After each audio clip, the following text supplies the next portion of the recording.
আছে গাইস, মেলাটা অনেকই বড়, কিন্তু আজকে লাস্ট। কাকা আবার বলে দিচ্ছে কোন টিমকে সাপোর্ট করে। আপনারা যেভাবে গত এক সপ্তাহ ব্যাপী আমাদের সঙ্গে ছিলেন, আশা রাখবো সেভাবেই আজকেও থাকবেন। যত শীঘ্রই সম্ভব এই চড়ক মাঠ প্রাঙ্গণে আপনারা এসে সকালে এসেছিলাম কাজে, উপস্থিত হন তখন দেখতে এবং তখন রাস্তার দেখেছিলাম দুধারে কেউ বাইক রাখবেন না। দয়া করে একটা বিনীত অনুরোধ, রাস্তার দুধারে কেউ বাইক রাস্তার ধারে রাখবেন তো না। আমরা গাড়ি রেখে দিয়েছি, মেলাটা একটু ফাঁকা ফাঁকা লাগছে। চলো ভগবানের নাম, চলো শুরু করা যায়। গাড়িটা স্টার্ট দিয়ে আর তোমরা ভিডিওটা দেখতে থাকো, আমি বলছি।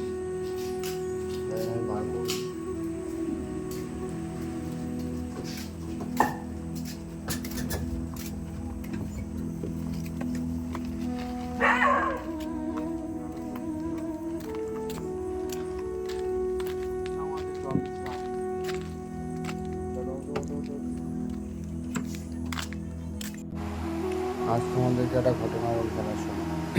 আজ থেকে প্রায় 4 বছর আগে আমি ফ্রি ফায়ারে ভিডিও বানাতাম, গেমের ভিডিও, ভয়েস নিজে দিতাম।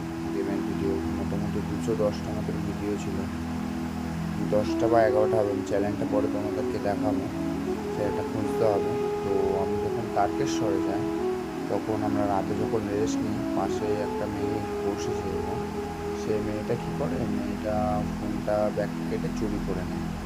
তো আমি তো ঘুমের মধ্যে ছিলাম, জানতাম না। পরে যখন আমার ফোনটা না পাই, খোঁজাখুঁজি করি, তখন দেখলাম যে কী হলো, ফোনটা নেই। তারপর ভাবলাম যে ফোনটা অন্য কারো কাছে আছে, তো খুঁজলাম। খোঁজাখুঁজি করার পরে পাচ্ছি না। যখন নিজের ব্যাগটা ভালো করে চেক করলাম, দেখলাম যে বাড়ির লোকের সাথে কথা বলে মাঝখানে চেনে রেখেছিলাম বড় চেনটা। তো বড় চেনটা রাখার সময় কেউ দেখেছিল, হয়তো হয়তো কেউ ফলো করেছিল। তো সেই ফলো করাতে আমি যখন রাতে ঘুমিয়ে পড়ি, পাশ থেকে রাস্তার উপরে সবাই বসে রেস্ট নিচ্ছিল, রাস্তায় আমরা শুয়ে পড়েছিলাম। তারপর সাথে যখন গিয়েছিলাম ডাকাতকালী বাড়িতে জল ঢালার পরে, লোকনাথ বাবা মন্দিরটা পার করে কাশী বিশ্বনাথের কাছে গিয়েও আমরা রেস্ট নিই যখন, তখন আমাদের মতন অনেক ভক্তরা সব ছিল, রেস্ট নিচ্ছিল। তো এবার জানি সবাই ভক্ত কী করবে। এবার তার মধ্যে একটা মেয়ে নাকি এসে ফোনটা ফোনটা কেটে চুরি করে নিয়ে গেছে, সেটা দেখতে পাইনি, জাস্ট পাশে বসেছিল, এটা জানি। এবার কে কাকে কী বলবে। আমাদের মধ্যে ছেলেগুলো পরে বলছি যে এরকম একটা মেয়ে বলছি, আমি তো একবার বলবে না বা ডাকবে না, কেউ বলেনি কিছু, পাত্তা। ওটা নিয়ে দুঃখ নেই, যা হওয়ার তা হয়েছে, যা হওয়ার তা হবে। তো ফোনটা চুরি হয়েছে, তার সাথে ছিল আমার জিমেল, ফেসবুক, এমআইডি সব চলে যায় ফোনটা। তারপরে সিমটা তোলা হয়নি, আর এমআইডিটাও আর আসেনি, আর জিমেলটা তো পাইনি, কারণ 2 ভেরিফিকেশান অন করে রেখেছিলাম। ফোন যেখানে, জিমেল সেখানে, ফোন ছাড়া জিমেল খুলবে না, এমন একটা জিনিস আমার কাছে। তো আইডিটা আর পাইনি, ইউটিউব চ্যানেলটা। তো যার জন্য এটা নতুন করে আবার শুরু করলাম জার্নি। তোমরা সবাই কেমন হয়েছে বলবে ভিডিওটা, আর দেখতে থাকো পুরো ভিডিওটা, মজা নাও। চলে এসেছি রাজপুর সরকারের পাশ থেকে আসবো বলে আসেনি, কারণ এখানে তো আমরা এখন যাব মোস্ট পপুলার জায়গা আমাদের এখানে হচ্ছে বিপাশাবরী মন্দির, ঠিক আছে।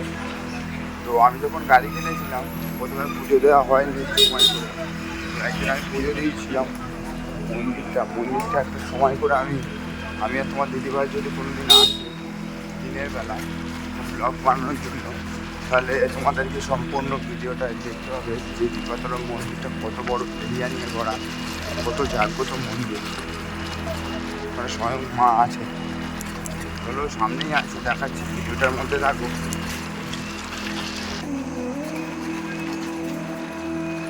এখান থেকে রাজপুরের এখান থেকে গলিটা থেকে ঢুকলে বাঁদিকে একটা মন্দির পড়ছে, ভোলেনাথ।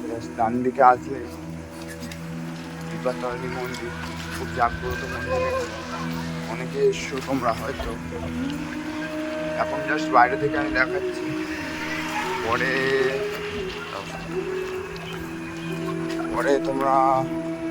পরে আমরা যখন আসবো,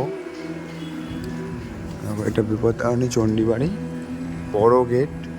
এটা হচ্ছে মন্দির, এটা বিশাল বড় এরিয়া নিয়ে করা আছে। সকালে খোলা থাকে, বিকেলে সন্ধ্যে আরতি হয়। শনি মঙ্গলবার করে। তো কখনো আমি যদি দিনের বেলা আসি আমি দেখাবো এই যে মন্দিরটা আছে আমাদের জাগ্রত, ভিতর থেকে দেখাবো। এটা জাস্ট বাইরে থেকে আমি দেখাচ্ছি। একটা সময় আমিও তোমার দিদিভাই আসবো। এরপর একটা গেট আছে, ওপর থেকে একটা গেট আছে। আর এই পিপাতলের মন্দিরটা পার করলেই সামনেই হচ্ছে মেলাটা হচ্ছে। খানিকটা যেতে হবে, একটু খানিকটা গেলেই মেলাটা হচ্ছে। সামনে একটা ভিউ আছে, খুবই অসাধারণ ভিউ। ওখানেও একটা মন্দির আছে, আর এখানে গঙ্গার মতো, তো এখানে বসার জায়গাটাও আছে। ঠান্ডা ঠান্ডা হাওয়া খেতে পারবে, টাইম স্পেন্ড করতে পারবে। এটা চণ্ডীবাড়িটা পার হয়ে গেলে এই হচ্ছে আমাদের মন্দির একটা, ঠিক আছে? মন্দিরটা চেক করো গাইস, খুবই সুন্দর মন্দির। রাধাকৃষ্ণ মন্দির, ওখানে বসার সুন্দর জায়গা করা আছে গঙ্গার পাশে। আর এই হচ্ছে আমাদের মেলার গেট। মেলার মধ্যে আরে মেলার গেট লাগে না পাগলা, আমরা তো পুরো লোকেশন বলে দিচ্ছি, মেলার গেট লাগে নাকি?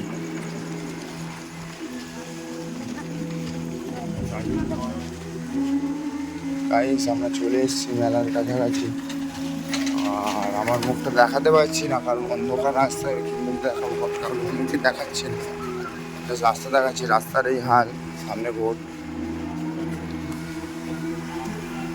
রাস্তা হচ্ছে মোটামুটি, রাস্তা সামনে মেলার সাউন্ড শোনা যাচ্ছে। যদিও গাড়িটা পার্কিং করবো, ফোনটা ধরো, আমি নাহলে লোককে সাইড করে করে গাড়িটা রাখতে পারবো। মেলায় চলে এসেছি, আজকে আবার শেষ দিন, ফাংশন আছে আবার। শীঘ্রই সম্ভব আপনারা চড়কমাঠ প্রাঙ্গণে এসে উপস্থিত হন। আর কিছুক্ষণের মধ্যেই শেষ দিনের বাংলা ব্যান্ড ইছামতির অনুষ্ঠান শুরু হবে। আপনারা যেভাবে গত এক সপ্তাহ ব্যাপী আমাদের সঙ্গে ছিলেন, আশা রাখবো সেভাবেই আজকেও থাকবেন। যত শীঘ্রই সম্ভব এই চড়কমাঠ প্রাঙ্গণে আপনারা এসে উপস্থিত হন এবং রাস্তার দুধারে কেউ বাইক রাখবেন না, দয়া করে একটা বিনীত অনুরোধ, রাস্তার দুধারে কেউ বাইক রাখবেন তো না। আমরা গাড়ি রেখে দিয়েছি, মেলাটা একটু ফাঁকা ফাঁকা লাগছে। চলো মন্দিরের কাছ থেকে একটু ঘুরে আসি। অনেক রকমের চুড়ি আছে গাইস, মেলাটা অনেক গাইস ইউনিক জিনিস, চেক করো গাইস।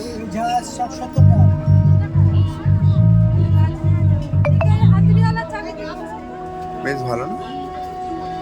ওটা আমি দেখছি না, ওটা একটা থিম ওরকম, বুঝলি? বকবে সব জায়গায় পাখামি, সব জায়গায়।